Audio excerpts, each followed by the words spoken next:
The countdown still continues. We are on 50 days until Halloween, and it feels like it is going by so quickly this year. I have no idea why, but I am super excited to really get into the spooky season, especially with this DIY. Hello, friends. Welcome back to my channel. My name is Justina, and here I like to make, create, and inspire fun art things with you through my DIYs. And today's DIY is super exciting because it can be turned into many DIYs, and this DIY is not only spooky but also high-end looking, like something you would get in a big box store. However, before we get started, if you are new here and you haven't yet subscribed, I hope you do that today. All you have to do is click on that big red subscribe button down below. It is totally free, but don't forget to click on the bell notification so that YouTube can notify you every time I upload a new video. Plus, we would love to have you here, part of our virtual art family. I am trying to reach the goal of 15,000 subscribers by October, and I think we can still do it. We are getting closer each day, and I am super excited. So if you can help me out, that would be deeply appreciated.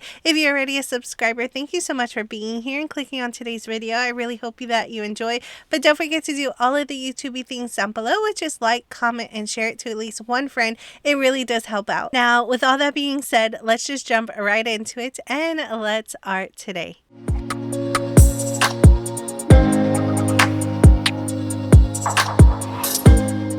To start off this DIY, you're going to need some sort of silicone mold.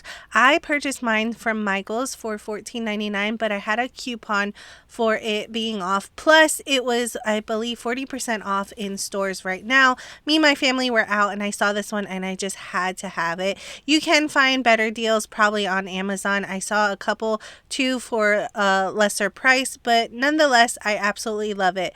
It is deep and it is a good size to hold whatever you're going to pour into it. The first thing I needed to do was wet down each one of the molds, and I just have water in this spray bottle because I want to make my own ceramic little skulls here, but I am going to use plaster. I bought this plaster, I believe, from either Lowe's or Home Depot. It was on sale right now. Please read all of the instructions on the back and all the warning labels to make sure that you're doing this absolutely as safe as possible. All the tips and tricks and directions and warning labels are usually on the back of the bag if you buy a bag, or the back of the box if you buy it in a box form. Now, the instructions are usually basics. It's a 2-to-1 ratio, so meaning 2 plaster to 1 of water. So if you have a cup, you need 2 cups of plaster for the 1 cup of water. So once again, it depending on how deep your mold is or what type of mold that you're using is what you have to try to figure out. So I'm pouring my plaster into the water. That is another direction on the back of the bag. You don't want to pour the water into the plaster because you don't want the plaster to smoke out of the cup. So I am wearing a mask and my window is open, and I'm mixing very slowly, but this is sped up so that none of the fumes gets into my lungs. You should wear gloves. I did not have any on hand, so I'm just trying to be as careful as possible. Now, after I mix it up and all of the plaster is well incorporated into the water, you just need to pour it into your silicone mold. They do instruct, if you do put it into a mold, you want to spray it down with water. That way when you remove it, it's easier and it doesn't adhere down to your mold. So I just poured it and scraped off any excess, and cleanup is fairly easy also. After it dries, it usually crumbles, and then you can place that into a different jar, crumble it even more, and place it into your new plaster so there's no waste. Then I'm tapping it onto my table as you see here because you want to try to get all the air bubbles out of it as much as possible, and then you can pop it with a spoon or whatever utensil that you're going to use. It does say it sets up in 8 minutes, but I let it set up for at least 15 because I wasn't too sure. I am checking it to make sure that it is hard enough to remove from the molding because I really wasn't trusting the fact that it sets up in 8 minutes, but it was hard and it was warm to the touch. So as you see here, I'm just pulling the edges very gently, and then I will push up and it pops right out. I love silicone molds for this reason. As you see here, it's very smooth. I did have one air bubble, but it's underneath the the cheekbone, so you can't really tell. Plus, if you have little bubbles here and there, it just makes your skull look a little bit spooky. So I absolutely loved it. I did let it dry for a couple of hours, and it does get cold to the touch when it completely dries. So I wanted to make 6 more. So as you see here, I'm doing the same ratio, and I'm adding my plaster into the water, and then I will mix slowly to make sure none of that extra dust gets into my lungs. Once again, I am wearing a mask and my window is open, and I am stirring slowly. This video is just sped up.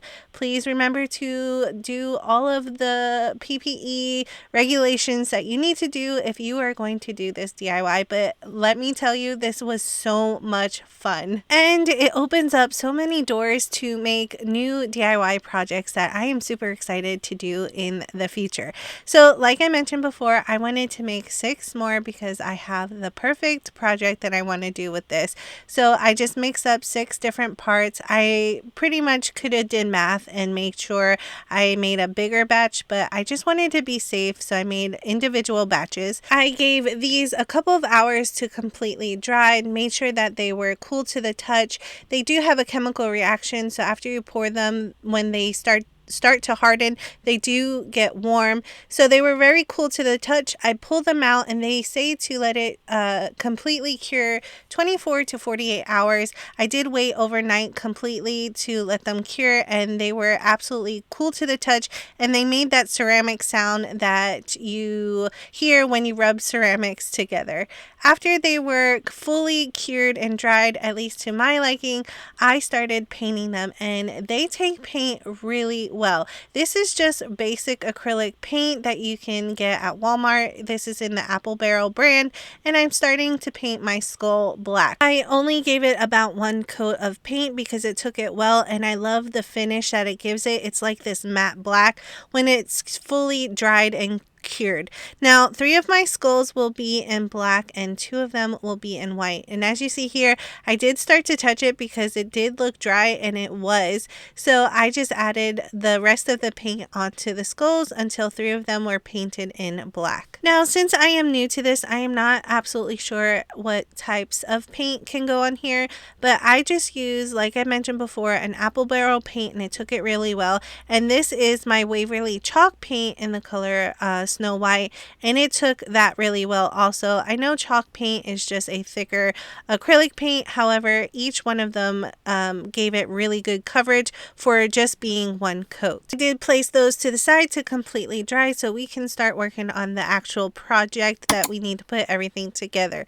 I have this little picture frame that I used obviously for Valentine's Day a while back, and I am going to repurpose it for this DIY project. The good thing about this is that it does come out the backing, and all I needed to do was pull up those tabs. Next, I needed to remove all of these wooden lips and the word love, and I just have this little box opener that has this little spatula on the end of it, and I just started ripping all of those pieces off of it. Now since some of the lips and the words started ripping up the backing, I wanted to cover that, and that is going to be the absolute back part of our DIY project. So this step is unnecessary if that doesn't bother you, but it was bothering me, so I'm taking some scrapbooking paper, cutting it down to size, and then I will adhere it down. It's just a black scrapbooking paper, and I'm adhering it down using my hot glue gun. I like doing this because it's easy, it's really fast, and I don't have to worry about the wait time. I just added a bunch of it, added the scrapbooking paper, and pressed down. Then I flipped it over because I am going to actually paint on this side of our project, and that is where the skulls are going to lay on. So I am going in with that same black acrylic paint that we used for the skulls, and I'm adding about 2 coats of that onto it. I wanted to add some metal flakes to really make this look a little bit high end and just give it some contrast and some interest. So to add those metal flakes down, I like to use Mod Podge, and I'm trying to create some veining into this background. So I'm going in all sorts of different directions and squiggly lines so that the gold flakes looks like it's veined into the background, if that makes any sense. Then after I have a good section glued down, I am going to add the metal flakes onto the glue that we just added to the background. And you want to press down to make sure that the metal flakes are attaching to the glue. And this does take quite some time, especially for the glue to completely dry. I have no patience sometimes, so I tend to try to remove those metal flakes when the glue is still wet. So I really highly suggest to make sure that your glue is completely dry before trying to remove the flakes. So I will continue adding more veining in the background and adding more of the flakes onto the glue until the whole background is fully covered. I really feel like this will give your DIY project a higher end look. You see these types of projects in stores all the time and they go for so much, and if you can do it yourself to save a little bit of money, I think it's well worth it. I am really not a gold person in my home, but lately some of the Halloween decor pieces that I see in stores have a little bit of gold on it, and I'm starting to come around every little bit each year. So as you see here, like I mentioned before, I do not have patience sometimes, and I started to remove some of those flakes when the glue was still wet. I highly suggest waiting for them to dry, and I just use my finger to remove the excess, and then I will add more flakes in areas that I took too much off. I did place that over to the side so that it did have time to dry, and then I need the hardware off of the frame part of the frame. So I'm just unscrewing the little teeth hanger that came with it, and then I'm placing it on the end of our frame. And this frame is so soft that all I needed to do was push down hard and screw it back into it. And I'm adding both of the tooth hangers to the end of it because the plaster is pretty heavy, and I wanted to make sure this will hold the weight. Now I did forget to film, but I did take it outside and spray paint it in a charcoal color so that it goes with our decor piece. Lastly, we just need to add everything back together. So now that my backing part is absolutely dry, I'm adding it back into the picture frame. I just needed to make sure it was lined up as evenly as possible, and then I pushed down those pins to hold it into place. I then flipped the picture frame back over, and now I'm adding my skulls onto it. I wanted to give it a pattern, so I went black, white, until they all fit in a, I guess, vertical line, and I try to make them spaced as evenly as possible. Now I actually want this as my own home decor piece, so I am adding E6000 to the back of each skull along with some hot glue to hold it into place for right now until the E6000 cures overnight. And I did add a nice glob on the top and the bottom of the skull so that it holds it into place. I try to center that, and then I push down firmly, and then I will continue doing that same method for each one of the skulls. Now it does suggest to seal in your little plaster pieces. I did not want to seal mine in because I like the matte finish, and normally my sealer has a glossy finish, but if you want to, definitely seal your project. And then after I was done gluing them down, that completes this DIY.